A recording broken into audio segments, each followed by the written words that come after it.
السلام علیکم students, agent zone 81 میں خوش آمدید۔ میں ہوں حنان نعمان اور آج ایک الگ ٹاپک کے ساتھ آپ کی خدمت میں حاضر ہوں اور امید کرتی ہوں کہ آپ لوگوں کو یہ ٹاپک سمجھ آئے گا۔ انشاءاللہ میں اپنی پوری کوشش کروں گی کہ اس ٹاپک کو جس قدر ہو سکے بچوں کے لیے آسان کر کے آپ کی خدمت میں پیش کر سکوں۔ جیسے کہ آپ لوگ جانتے ہیں کہ آج 9 محرم ہے اور یقیناً کل 10 محرم ہوگی، اور 9 اور 10 محرم کی ہمارے اسلامی تاریخ میں ایک خاص اہمیت ہے نواسۂ رسول امام حسین رضی اللہ تعالیٰ عنہ کے بارے میں، اور یہ ایک انتہائی مظلومیت بھرا سانحہ ہے جو اسلامی تاریخ میں وقوع پذیر ہوا تھا، اور محرم کے ساتھ اس کی ایک خاص ایسوسیشن ہے۔ تو اس واقعے کو واقعہ کربلا کے نام سے جانا جاتا ہے، اور عمومی طور پر دیکھا گیا ہے کہ محرم کے حوالے سے جب بچوں کے چھوٹے ذہن بڑے سوالات کرتے ہیں تو ہم اکثر ان کو تسلی بخش جواب دینے سے قاصر ہوتے ہیں۔ آج میں کوشش کروں گی کہ بچوں کے تمام سوالات کے جوابات بھی دینے کی کوشش کروں اور ان کے سامنے اس کا ایک مختصر اور جامع تعارف بھی پیش کرنے میں کامیاب ہو سکوں۔ اسلامی تاریخ جنگ و جدل سے بھری پڑی ہے۔ بہت سی جنگیں اسلام کو جلا بخشنے کے لیے ضروری اور ناگزیر تھیں۔ ایسی ہی کچھ جنگیں رسول اللہ صلی اللہ علیہ وآلہ وسلم کی قیادت میں صحابہ کرام اور حیدر کرار حضرت علی کرم اللہ وجہہ کی قیادت میں لڑی گئیں۔ ان جنگوں میں اسلام کی سربلندی کے علاوہ کوئی ذاتی فعل، کوئی ذاتی عمل اور کوئی ذاتی یعنی کہ ایک اپنی ذات کو اوپر لانے کی کوئی جو ہے وہ درپیش نہیں تھی ضرورت۔ ان لوگوں نے جب بھی جنگیں کی اسلام کا پرچم سربلند کرنے کے لیے جنگیں کی، اور واقعہ کربلا بھی اسلام کی سربلندی کی ایک زندہ مثال ہے جو آج تک قائم و دائم ہے۔ بچوں کے سوالات میں سب سے بہترین سوال جو اکثر چھوٹے بچے، بہت چھوٹے بچے پوچھتے ہیں کہ امام حسین کون تھے؟ امام حسین رضی اللہ تعالیٰ عنہ حضرت فاطمہ رضی اللہ تعالیٰ عنہ اور حضرت علی رضی اللہ تعالیٰ عنہ کی اولاد تھے۔ آپ کے بھائی حضرت حسن اور حضرت زینب کا ذکر سب سے زیادہ روایات میں آتا ہے۔ رسول اللہ صلی اللہ علیہ وآلہ وسلم کو آپ دونوں بھائیوں سے شدید انسیت تھی۔ آپ کہا کرتے تھے کہ لوگوں کی نسل بیٹوں سے چلتی ہے، میری نسل فاطمہ سے چلے گی، یعنی امام حسن اور امام حسین آپ کی نسل کے علم بردار تھے۔ امام حسین رسول اللہ صلی اللہ علیہ وآلہ وسلم کے نواسے تھے۔ آپ کی شفقت اور محبت ان دونوں نواسوں کو بہت زیادہ ملی ہے۔ رسول اللہ نے امام حسین اور امام حسن کو اپنی پشت پہ سواریاں کرائی ہیں، آپ کے بوسے لیے ہیں، آپ کو محبت اور اجازت تھی کبھی بھی کہیں پر بھی آنے اور جانے کی۔ جس دعا کے لیے امام حسین ہاتھ اٹھا دیتے تھے رسول اللہ اس پہ آمین فرما دیتے تھے۔ جب لوگوں کو اپنی دعائیں قبول کرانی ہوتی تھیں تو وہ امام حسین کی سفارش لیا کرتے تھے۔ رسول اللہ صلی اللہ علیہ وآلہ وسلم امام حسین اور امام حسن سے بہت محبت کرتے تھے۔ امام حسن کو زہر دے کے شہید کیا گیا اور امام حسین کربلا میں شہادت سے سرفراز ہوئے۔ امام حسین نے یزید کی دعوت بھیجنے پر کہ یزید چاہتا تھا کہ امام حسین ان کے ہاتھ پہ بیعت کر لیں، تو یہ فیصلہ امام حسین کو قابل قبول نہ تھا۔ آپ نے کوفیوں کی دعوت پر وہاں جانے کا فیصلہ کیا۔ مدینہ کو چھوڑتے ہوئے دلگزیدہ تھے۔ رجب کے مہینے میں آپ نے مدینہ کو الوداع کہا اور شعبان میں 3 شعبان کو آپ مکہ مکرمہ پہنچے، وہاں پڑاؤ ڈالا، حج کا فیصلہ فرمایا، رمضان وہاں گزارا، لیکن حج سے 2 دن پہلے وہاں سے نکلنے کا ارادہ فرمایا کیونکہ آپ کو اطلاع ملی تھی کہ حج کے دوران یزید کے فوجی احرام میں آئیں گے اور آپ نہیں چاہتے تھے کہ خانہ کعبہ کی پامالی ہو یا کسی قسم کا جنگ کا ماحول اس حرمت کے مہینے میں خانہ کعبہ میں رچایا جائے۔ آپ وہاں سے نکل کر کربلا کے مقام پہ پہنچے۔ دریافت کرنے پر آپ کو پتہ لگا کہ کربلا جس میدان میں آپ نے پڑاؤ ڈالا، بلکہ پڑاؤ ڈالنے سے پہلے آپ نے دریافت کیا کہ یہ کون سی جگہ ہے، ایک بزرگ نے بتایا کہ یہ کربلا کا مقام ہے۔ آپ نے اسی جگہ پڑاؤ ڈالنے کی منشا پیش کی۔ اس زمین کو بنی سعد کے قبیلے سے خریدا گیا اور پھر اس جگہ کو انہی کو ہبہ کر دیا گیا، کیونکہ 10 دن کے پڑاؤ کے لیے آپ کو اس جگہ کا نام اپنے نام سے جوڑنا مقصود نہ تھا۔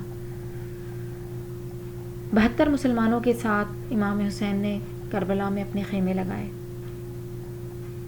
رسول اللہ صلی اللہ علیہ وآلہ وسلم کی محبت اور آپ کی ساری تاریخ اور آپ صلی اللہ علیہ وآلہ وسلم کی بشارتیں امام حسین علی کرام کو یاد تھیں.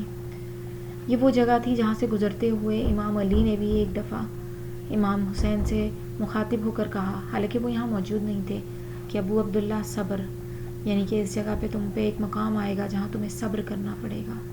اور امام حسین نے ثابت کیا کہ یہ اس علی کرم اللہ وجہہ کی اولاد ہیں جنہوں نے اپنے دشمن کو بھی جب تک مارنے اور سزا دینے کا حکم نہ دیا، جب تک انہوں نے یہ نہ کہا کہ میرا وصال نہ ہو جائے، میں وفات نہ پا جاؤں، تب تک ایک وار سے اس کو قتل کر دینا. آپ نے ثابت کیا کہ آپ اپنے باپ جیسے ہیں. آپ نے جس مقام پر صبر بنتا تھا، آپ نے اس مقام پر شکر ادا کیا. رسول اللہ صلی اللہ علیہ وآلہ وسلم کو آپ کی شہادت کی خوشخبری حضرت جبرائیل اور کہیں روایت میں ہے کسی اور فرشتے کے ہاتھ سے اللہ تعالیٰ نے بھیجی. آپ امام حسین کو گلے لگا کر اتنا اونچا اونچا روئے کہ ام سلمہ آپ کی آواز سن کر گھبرا گئیں. جب آپ اندر آئیں دیکھا تو آپ امام حسین کو اپنے سینے سے لگائے ہوئے زار و قطار رو رہے تھے. ام سلمہ کے دریافت کرنے پر آپ نے بتایا کہ میرے ہاتھ میں کربلا کی مٹی ہے جہاں میرے حسین کو شہید کیا جائے گا، اس کی آل اولاد کو شہید کیا جائے گا، اور یہ سب کچھ میری امت کرے گی. ام سلمہ آپ کے دکھ کا بیان کرنے سے قاصر رہیں. آپ بہت دکھی تھے. آپ کو حضرت حسین کی شہادت کے بارے میں ان کے بچپن سے ہی بتا دیا گیا تھا، اور آپ نے یہ چیزیں امام علی کو بھی بتا رکھی تھی. حضرت فاطمہ بھی اس بارے میں جانتی تھی، اور یقیناً امام حسین بھی اس بارے میں علم رکھتے تھے. امام حسین انتہائی خندہ جبین اور انتہائی بہترین اخلاق کے مالک تھے. آپ اپنے دشمنوں کے اوپر بھی بہت مہربان تھے. حر کا قافلہ جب آپ کو روکنے کے لیے آیا تو وہ پیاس سے نڈھال تھے. آپ نے انہیں اور ان کے جانوروں تک کو پانی سے سیراب کیا، اور اس کے بعد حر نے آپ کو قافلے میں آگے بڑھنے سے روکا. بہت سی ایسی جگہیں ہیں جہاں پر امام حسین نے اپنے اعلیٰ اخلاق کا مظاہرہ کرتے ہوئے مسلمانوں کا سربراہ ہونے کا ثبوت دیا. پیارے بچوں، امام حسین کے اخلاق صرف اس لیے نہیں ہیں کہ ہم 10 دن ان کے بارے میں پڑھیں اور ان کو روئیں. یہ اخلاق اس لیے ہیں کہ ہم ان کے ایک ایک عمل پر خود بھی عمل کریں، ان کی ایک ایک تعلیم کی خود عمل کر کے اسے سچ ثابت کریں، ان تعلیمات پر چل کر اپنی زندگی اور آخرت کے سفر کو آسان بنائیں. صبر اور شکر کے درمیان کے رابطے کو سمجھیں. رسول اللہ صلی اللہ علیہ وآلہ وسلم کے خاندان کی عظمت کو سمجھیں. اہل بیت کی قربانیوں کو سمجھیں. پیارے بچوں، امام حسین کی قربانی اس لیے نہیں تھی کہ انہیں صرف 10 دن تک ہم یاد کریں اور اس کے بعد انہیں بھول جائیں. امام حسین کی قربانی اس لیے تھی کہ امت یاد رکھے کہ سجدہ ہر حال میں فرض ہے، نماز ہر حال میں ادا کی جائے گی. یہ جنت کے سردار تھے. اگر یہ یزید کے ہاتھ پہ بیعت کر لیتے تب بھی جنت ان کی تھی. اگر یہ اس وقت نماز قضا کر دیتے جب بھی جنت ان کی تھی. لیکن انہوں نے امت کے لیے ایک پیغام چھوڑا کہ کسی بھی طریقے سے ہمیں نماز قضا نہیں کرنی، ظلم نہیں کرنا، ظالم کی بات نہیں ماننی، اپنے ضمیر کا سودا نہیں کرنا، مال و متاع اور بادشاہت کے لیے اپنے دین کو نہیں چھوڑنا، اسلام کا پرچم، اسلام کی سربلندی کے لیے اپنی آخری سانس تک تھامے رکھنا ہے. امام حسین نے پیارے بچوں ہمیں نماز کی پابندی کا درس دیا کہ جب آپ کے سامنے موت ہو اور آپ کے جسم تیروں سے چھنی ہو. کہیں کہیں روایات میں ہے کہ 113 زخم تھے آپ کے جسم پر، اور آپ نے پھر بھی نماز ادا کی. نماز میں آپ کا سر کاٹا گیا، تن سے جدا کیا گیا، لیکن آپ نے سجدے سے سر نہیں اٹھایا. ساری امت اپنی قبروں سے اٹھائی جائے گی، امام حسین کا سر سجدے سے اٹھایا جائے گا. یہ انتہائی طویل سجدہ ہے جو قیامت تک قائم رہے گا. یہ وہ سجدہ ہے جس نے قیامت تک کے سجدوں کی حفاظت کی ہے. یہ وہ سجدہ ہے جو ہمیں تعلیم دے گیا ہے کہ جتنی دفعہ جھکو گے اتنا ہی سر بلند کیے جاؤ گے. پیارے بچوں، اس تعلیم کو سمجھنے کی ضرورت ہے. آپ کو تھوڑا اہل بیت کے بارے میں بھی بتاتے ہیں.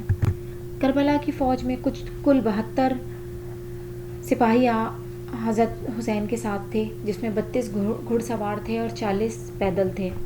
سب سے پہلے شہید مسلم بن اوسج تھے، اس کے بعد زہیر ابن القیم، 17 اہل بیت تھے جن کی ترتیب کچھ اس طرح تھی: عبداللہ بن حسن، قاسم بن حسن، ابو بکر بن حسن، یہ حضرت حسن کی اولاد تھے، علی بن حسین،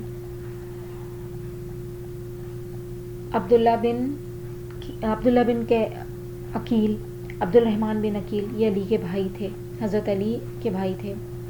امام حسین کے بھائی 5 بھائی تھے: امام بن عباس بن علی، محمد بن علی، عبداللہ بن علی، عثمان بن علی، ابو بکر بن علی، اون بن عبداللہ بن جعفر، محمد بن عبداللہ بن جعفر، عبد الرحمن بن مسلم بن عقیل، جعفر بن مسلم بن عقیل، عبداللہ بن مسلم بن عقیل، عبداللہ بن ابو سعید بن عقیل۔ عبداللہ 2 سال کے تھے اور امام حسین کے بیٹے تھے۔ عبداللہ بن حسین، عبداللہ بن حسین کی انتہائی دردناک شہادت تھی۔ ایک 2 سال کے بچے کو بھی دشمنوں نے نہ بخشا۔ زین العابدین، یہ علی ابن الحسین تھے، بیماری کی وجہ سے یہ شہادت سے بچ گئے، کیونکہ رسول اللہ کی امت بھی زین العابدین سے ہی چلی۔ خواتین کے اندر فاطمہ بنت علی تھیں، زینب بنت علی تھیں، سکینہ بنت حسین تھیں، زوجہ رباب تھیں، جو آپ یعنی کہ امام حسین کی انتہائی محبوب بیوی تھیں۔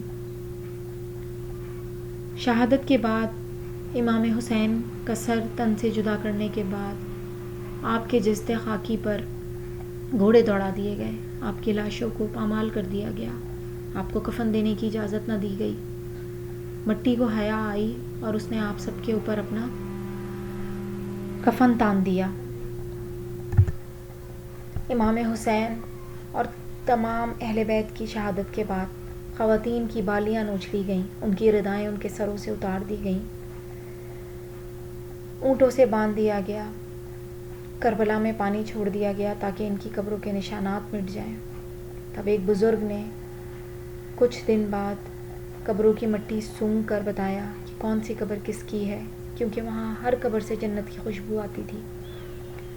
امام حسین کی شہادت انتہائی مظلوم شہادت ہے، جو سب کچھ جانتے ہوئے بھی صرف ایمان اور اسلام کی سربلندی کے لیے اپنی جانوں اور اپنے خاندان کی جانوں کا نذرانہ پیش کیا۔ یہ کوئی افسانہ نہیں ہے، اس کے اوپر کسی قسم کی سیاست کرنا، ان باتوں پہ فرقوں میں بٹنا، یہ اس قربانی کا پیغام نہیں تھا۔ اس قربانی کا پیغام یہ تھا کہ جب ظلم ہو تو سب ساتھ ڈٹ کے مقابلہ کریں، چاہے آپ تعداد میں تھوڑے ہی کیوں نہ ہوں۔ امام حسین نے اپنے تمام ساتھیوں کو حکم دیا تھا کہ اگر جانا چاہو تو چلے جاؤ۔ چراغ بجھا دیے تھے کہ شاید شرمندگی سے جانا نہ چاہیں۔ کوئی بھی آپ کو چھوڑ کر نہ گیا کہ قیامت کے دن ہم حضرت فاطمہ کو، امام علی کو اور حضور اکرم صلی اللہ علیہ وسلم کو کیا منہ دکھائیں گے۔ یہ وہ قربانی تھی جس کی وجہ سے آج ہم قائم و دائم ہیں۔ اگر یہ قربانی نہ دی جاتی تو شاید مسلمان سے آنکھ ملانے کے قابل نہ رہتا، شاید حدیث اور تفاسیر مٹ جاتی۔ امام حسین علیہ کرام نے اپنی قربانی سے ہم لوگوں کے لیے دین کا ایک آسان اور واضح نقشہ پیش کیا۔ پیارے بچوں، اس واقعے سے پیغامات لو: جھوٹ نہیں بولنا، جھوٹ کے آگے جھکنا نہیں، ظلم نہیں کرنا، ظالم کا ساتھ نہیں دینا، بے ایمانی نہیں کرنی، ایمان ہر حالت میں سب سے پہلے ہے، نماز نہیں چھوڑنی، سجدے سے انکار نہیں کرنا، کیونکہ امام حسین علیہ کرام کا سجدہ دیکھ کر شیطان بھی لرز گیا تھا کہ اگر مجھے پتا ہوتا کہ ابن آدم ایسے سجدے کریں گے تو میں کبھی بھی سجدے سے انکار نہ کرتا۔ امام حسین رضی اللہ تعالیٰ عنہ کا شجرہ رسول اللہ صلی اللہ علیہ وسلم سے اس جگہ پہ جا کے ملتا ہے جہاں سے دنیا شروع ہوئی۔ آپ کی شجرے میں، آپ کی نسل میں وہ پیغمبر ہیں جن سے اللہ تعالیٰ نے انتہائی بلند اور اعلیٰ پائے کے کام لیے۔ اسماعیل علیہ السلام کو قربانی کے لیے چنا گیا، حضرت ابراہیم علیہ السلام کو قربانی کے لیے چنا گیا، خانہ کعبہ کی تعمیر کے لیے چنا گیا، حضرت نوح علیہ السلام سے دنیا دوبارہ شروع کی گئی، حضرت آدم علیہ السلام، حضرت شیت علیہ السلام سے نسلیں چلائی گئیں، حضرت آدم علیہ السلام سے دنیا شروع کی گئی۔ یہ وہ پیغمبری سلسلہ ہے جس سے جا کے امام حسین علیہ کرام کا سلسلہ نسب ملتا ہے. آپ رسول اللہ کی ایسی نسل سے ہیں جس سے اللہ تعالیٰ نے بڑے بڑے کام لیے ہیں. امام حسین اگر کچھ نہ بھی کرتے تو وہ جنتی تھے. سمجھو لوگوں اس بات کو کہ ہم تو دنیا بھر کے گناہ کر کے بھی اپنے آپ کو جنت اور دوزخ کے بیچ میں نہیں پاتے. ہم تو اپنے آپ کو کسی قابل نہ سمجھتے ہوئے بھی جنت کے پیاسے نہیں ہیں. ہمیں امام حسین کی تعلیمات میں 56 سال 5 ماہ 5 دن ایک ایسی جوانی ہوتی ہے جب لوگ آخرت کی طرف تو دور کی بات ہے اسلام کی طرف مڑنے کی بھی توقع نہیں کرتے. اور آپ نے اپنے جوان بچے، جوان بھتیجے، جوان بھائی اور شیر خوار بیٹا سب کا سب اسلام کی راہ میں قربان کر دیا. میں اس واقعے کو اتنی تفصیل سے بیان نہیں کر سکتی کہ مجھ سے بیان ہی نہیں ہوتا، نہ میری اوقات ہے کہ میں اس کو بیان کر سکوں. لیکن میں نے کوشش کی ہے کہ اس کو جس قدر آسان کر کے میں بتا سکوں، میں بچوں کو اس کا تعارف پیش کروں. یزید حضرت معاویہ کی نسل میں سے تھے. حضرت معاویہ صحابہ کرام میں سے تھے اور ایسے صحابی تھے کہ جب رسول اللہ نے کہا کہ حضرت معاویہ سے کہا کہ مجھے تیری نسل میں سے اپنی نسل کی موت کی خون کی خوشبو آتی ہے، تو امام معاویہ نے کہا کہ میں شادی ہی نہیں کروں گا. جس پہ رسول اللہ نے کہا کہ نہیں تم شادی کرنا. لیکن انہوں نے شادی نہیں کی. بہت سن رسیدگی کے عالم میں شادی کی جس سے یزید ملعون پیدا ہوا. رسول اللہ سے محبت امام معاویہ کے خون میں شامل تھی، لیکن یزیدگی کے لیے چنا گیا تھا. اس میں امام معاویہ کا قصور نہیں تھا. یزید کے بیٹے نے 3 بر اعظموں کی حکومت ٹھکرا دی تھی، اس میں یزید کا خون تھا، لیکن اس کے ایمان کے لیے اور اس کے امام حسین سے محبت کے لیے یزید اس کا ذمہ دار نہیں تھا. بہت سی چیزیں ہیں جن کے تانے بانے جوڑنے کی ضرورت ہے. انسان اپنے عمل کا ذمہ دار ہے، اس کے ماں باپ یا اس کی اولاد اس کے عمل کے ذمہ دار نہیں ہے. ماں باپ سے سوال ضرور ہوگا اگر انہوں نے تربیت میں کوتاہی کی ہے، لیکن ہمیں کوئی حق نہیں ہے کہ ہم کسی کے عمل کے ذمہ داری میں کسی دوسرے انسان کو کچھ کہیں. امید کرتی ہوں کہ میری ان باتوں سے کسی کی دل آزاری نہیں ہوئی ہوگی. مقصد صرف بچوں کو چند باتیں بتانا ہے. انشاءاللہ تعالیٰ اللہ تعالیٰ نے زندگی رکھی تو اس ٹاپک کے اوپر ضرور کچھ پختگی کے ساتھ بات کی جائے گی، کیونکہ ابھی میرے اسٹوڈنٹس بہت چھوٹے ہیں اور انہیں صرف اس چیز سے صرف گزارنا مقصود تھا. اللہ نے چاہا تو میں اس پہ پھر بات کروں گی. جزاک اللہ خیر. اللہ حافظ.